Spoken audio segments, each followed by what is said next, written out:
The conference space in turn will drive the occupancy on the rooms. There is additional room stock being added in Accra.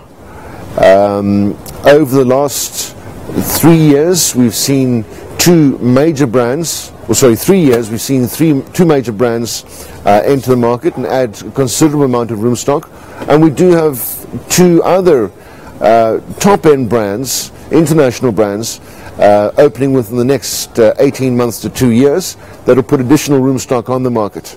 The investors from these large companies certainly see the opportunity and they see the potential. They have belief in Ghana. They're putting their money where their mouth is, and it bodes well.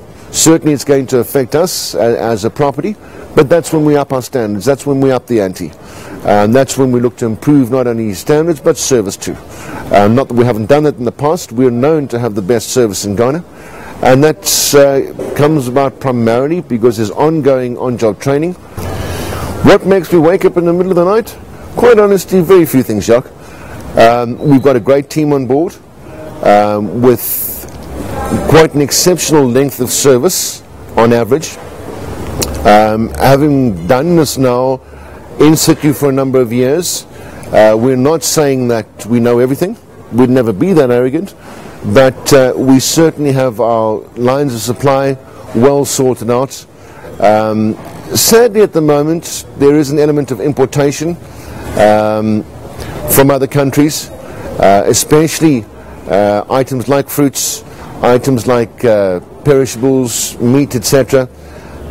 Those sectors of the economy in Ghana haven't quite grown to the extent that we would like them to as yet.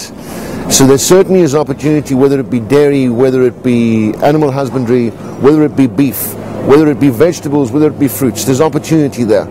And sadly, we do have to import quite an amount of that to supply customer needs and customer expectations. So yes, we certainly do bring in beef from South Africa. A lot of pork products come out of Kenya. A lot of or elements of our fruit either come out of Belgium or else we bring a lot of Lebanon or Egypt.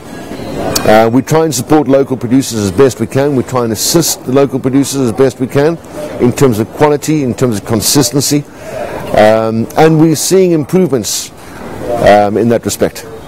So there's opportunity for investors there as well. There certainly is pressure on the infrastructure.